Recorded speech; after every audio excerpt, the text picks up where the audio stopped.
Hi, this is Saud. I'm going to talk here about the microprocessor based system and the practical test to check the healthiness of the system using the oscilloscope. Okay. Yeah. This type of circuits, of course, they can be implemented either using microprocessor IC, or they can also be implemented using a microcontroller. Some differences, of course, between them. In the microcontroller based system, all the functionalities, they are in fact embedded in a single chip. So the input-output functionalities, the memories, even the peripherals, timers, and so on, they are embedded in a single chip. The microcontroller based system, we can say it is more attractive in smaller scale circuits, while the microprocessor based circuit, as it is in our case here, all of these functionalities, they are in fact external. So the memory is external, the input-output functionalities, other peripherals. The microprocessor based system is in fact more, we can say, attractive in larger scale circuits. This type of circuits, we can find them in fact in many modern devices. Yeah, it can be there in the control system of automatic washing machines, AC control systems, car ECUs, PLCs, games, communication devices, and just name it. In fact, on so many devices. So in our case here, I took this example, use it as a base for our explanation, and this is based on an old device. In fact, it is a EEPROM programmer device, and it is based on the 8085 processor. This processor, in fact, is very popular one from Intel. It was developed in the early 70s, and I found such older system, they are more practical in really tracing and checking and explaining the basic functionality of the microprocessor system. So I found this as a good example to really start with. To start with few basics here in these circuits, or in most of the, in fact, we can say microprocessor based system. We have, of course, the CPU, the microprocessor itself. Okay, the microprocessor, it required a permanent memory where the main program can be saved. So in our case here is this is an EEPROM, but of course this can be any other permanent memory, like flash memory or even EEPROM. It needs also a temporary memory storage, like in our case here is the RAM. Okay, it requires also input-output IC to facilitate the input-output signals, like in our case here. So the input-output IC will help the microprocessor here to input the signal from the keypad, and also to send and write the signal to the display. So the input-output will support on that. So in the microprocessor based system like this, you have this number of ICs, because this system is smaller somehow, but with larger or bigger system, you might get more than one EEPROM to save the program, as it is bigger, and maybe more than a single RAM. for the temporary storage, and maybe multiple input output, yeah, depending on the design, of course. But the basic, in fact, remains the same. The basic remains the same, and this is a good thing really to take this as a base for our session. So in general, the 8085 is 8-bit data bus with 16-bit address bus. Okay, and all those signals we're going really to examine later. So the CPU, it continuously read the instructions from the EEPROM, the permanent memory, and continuously executing the instruction. So it's reading, writing to the RAM as required, and also reading and writing to the input output, and so on to the rest of the circuits in very timed and synchronized signals. Let's start our practical test. In fact, it is always advisable when I got a system that's not responding to start with visual inspection. This is helpful sometimes to really locate the faults and to catch the malfunctions. I check the electrolytic capacitors if it is swollen, or some leaking chemical underneath, bent resistance or diodes, broken tracks.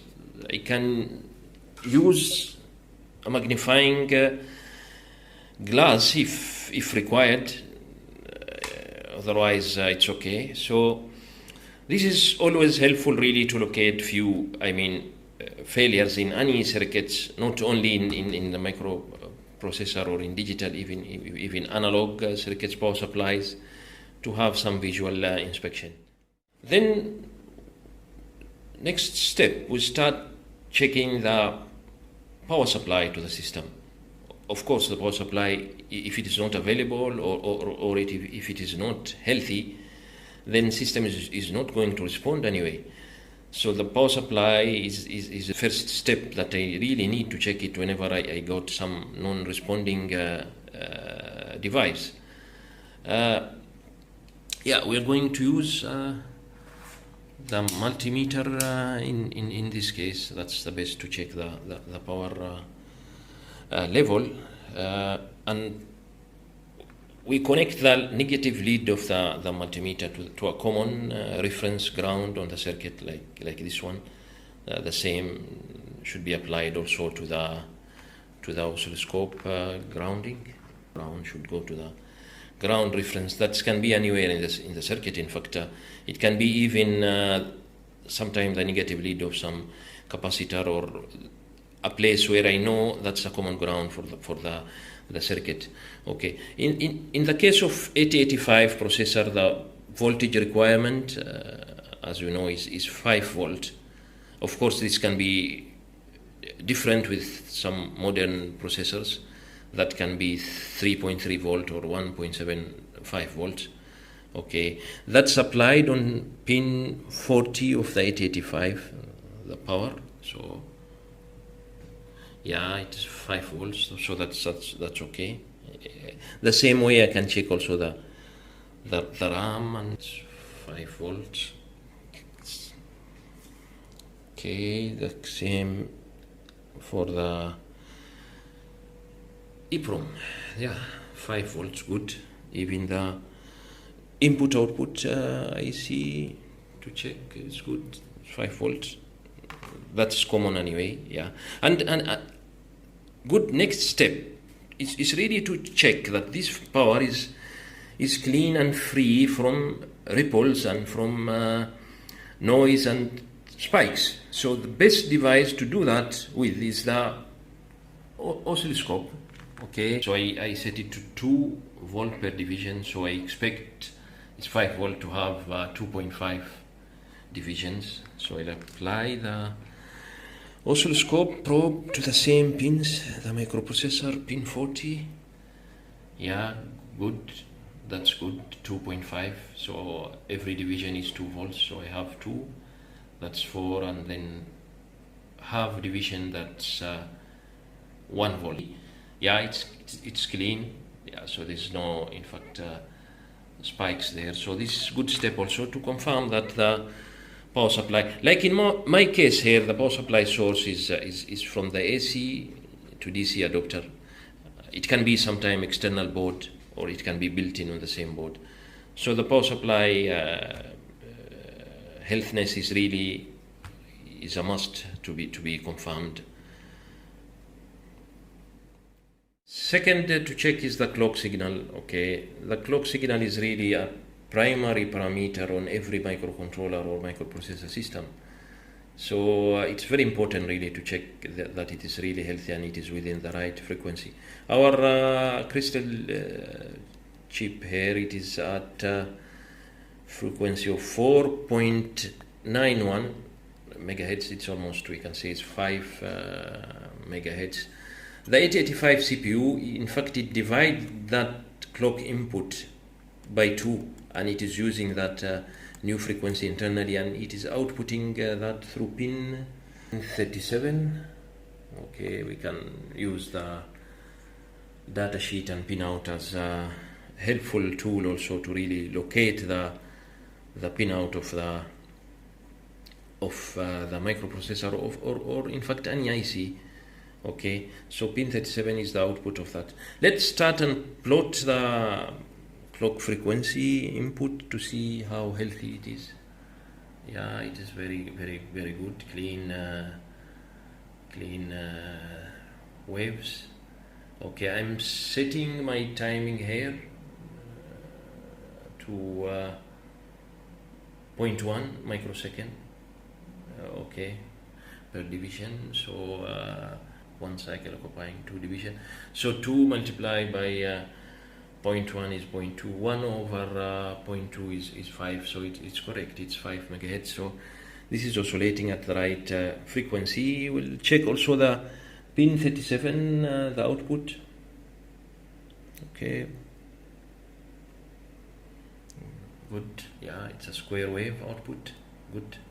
So this is the output from the CPU to the external circuits for synchronization purpose, and it's occupying, 1 cycle is occupying 4 divisions. Okay, so that's true. It is 2.5 megahertz as is expected, half of the 5 megahertz which is coming as an input. So I can say that the clock signal is really healthy. So of course this my system here is healthy and is running. So the clock signal is really available. If it is non-responding circuit, let us say that I have the power supply is healthy, but there is no clock signal, then in this case it could be that the crystal faulty or part of the other associated components or the microprocessor itself is maybe defective. Because if the power supply is available and the crystal circuit is connected right, then I should get the oscillation as normal. If not, then I need to suspect this part of the circuit that I have got some problem there. The other parameter to be checked is the reset signal to the microprocessor. Every microprocessor and microcontroller will require this input, in fact, because we might need to reset the CPU in certain condition to reinitialize the program, and this input is in fact tied to another part of circuits that it generate and initiate that reset in certain condition. It could be from the power supply or from other part of the circuit or push button. Okay, in our case here, the reset input is at pin 36 and it is active low. So in the normal running condition, it should be high, and when there is a reset signal is applied, it should go to low. So normally this reset signal should be momentary, so it should just pulse low and then come back to high. If it is permanently there, then definitely I have problem in some other part of the circuit, and I need to check that one. So it's at pin, okay, 36, good. It should be high. Yeah, it's high, so it's normal now in my case here. Okay, it's normal. So if it is permanently low, then I need to suspect that this reset is being initiated by another part of circuit, and I need to trace that and check the cause of that and sort out that in order to get the CPU running as normal. Interrupt signals are also critical inputs to be also checked within the microprocessor. In our 8085 processor here, for example, we have 6 interrupt inputs starting from pin 6, which is the trap interrupt. That is a high priority non-maskable interrupt. Then we have another 5 inputs, that's RST 7.5, 6.5, RST 5.5, plus the interrupt input at pin number 10. Beside this, we have another 8 software interrupts. So this can be triggered in the program itself. That is starting from RST 1 to RST 8.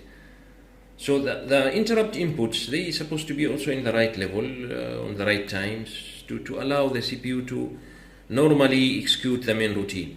So normally the CPU, it runs through the main program, and once it receives one of these interrupts, it will jump to that interrupt routine and serve that, then come back to the main routine. So if that interrupt is continuously there or wrongly timed or something like that, so it will definitely hold the microprocessor on that branched routine, and then it will cause, of course, it will cause a malfunction. So in our case, let's check the interrupt trap at pin 6. That is active high. So in this case, our system is running normal. That's supposed to be low. 1. Yeah, that's low. Good. So this is normal. This should appear momentarily only whenever there is interrupt request that can be generated from another part of circuit. Then we'll check the RST 7.5. Yeah, it looks like we have some pulses there. So there is some interrupt request from another part of the circuit.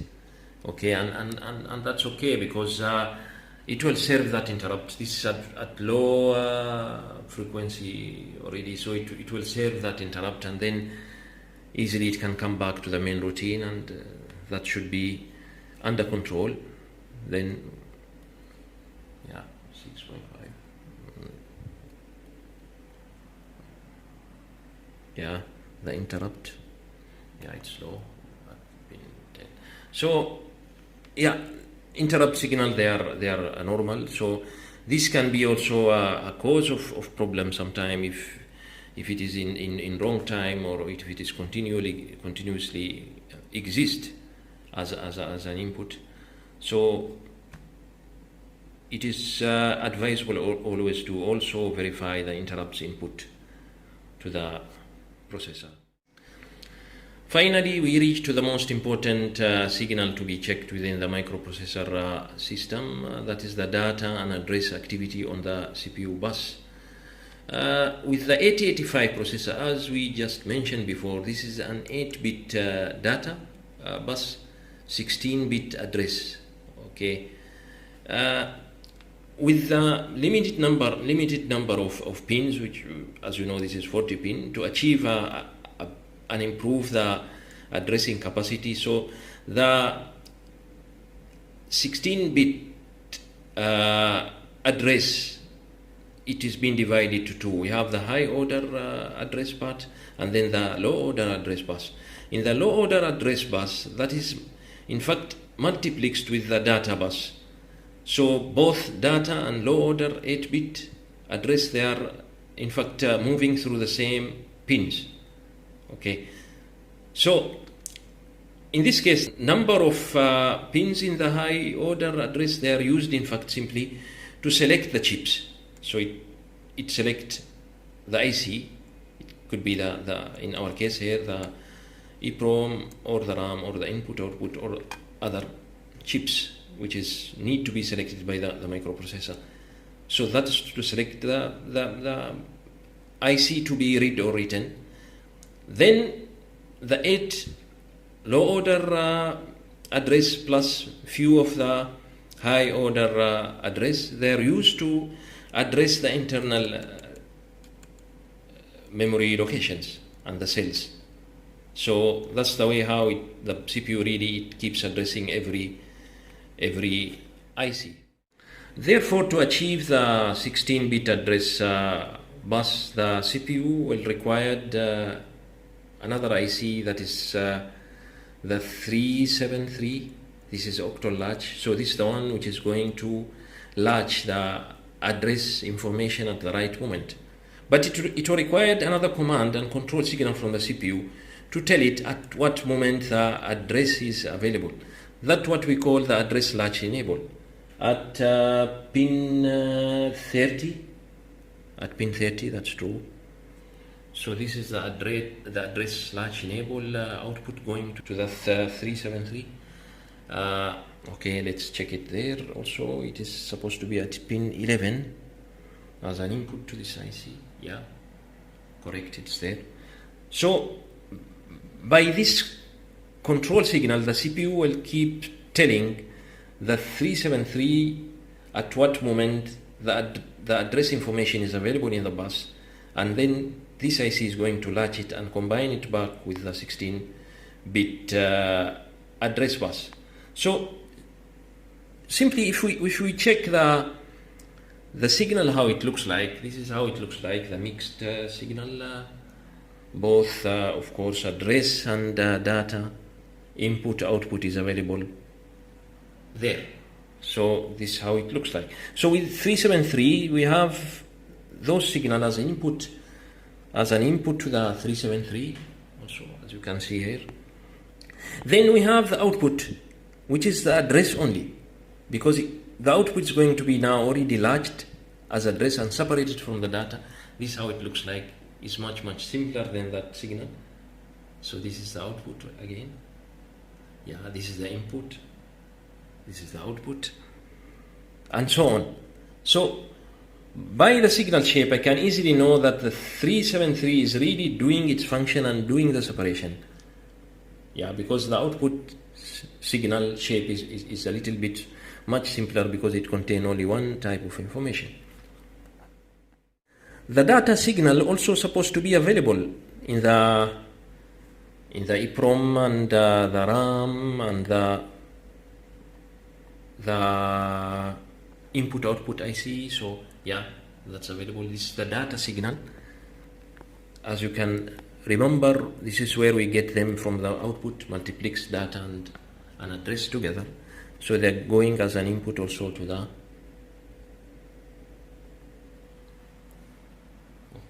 RAM. In this case, let's check that, because how come now I still got the mixed address and data as an input to the EEPROM and RAM and the input-output IC? Then how, for example, in our case, that the RAM will differentiate and know that this signal now available is either address or data. As we mentioned before, the CPU in this type of circuits, and this is the amazing thing about the microprocessor, in fact it controls every signal. So every signal is timed and synchronized on the right time, and that's the way how we avoid any mismatch and confusion in the circuit. Okay, so in this case, the CPU, it has got in fact three type of output. Okay, if we would like to mention that we have the address information, we have the data information, and we have also the control informations. So in our case here now, we have another controls which will tell the RAM that the data signal are available in the bus. So start and read them. So simply the RAM will ignore the address information because it will be interested only on the data. At that moment when the data is available, it will get that command from the CPU, start read that. All this control signal, the CPU, it will have the full control on the activity ongoing within the circuit. In fact, what we have just mentioned here all is applicable to any other brand of microprocessor. Our example here, it was the 885, but this principle should be applicable also to any other brand. Some differences will be there, of course. The instruction set might be different, and the input output also might be different from brand to brand. But the way how we have just checked the signals might be useful in checking other system as well. That's all, and thanks for watching.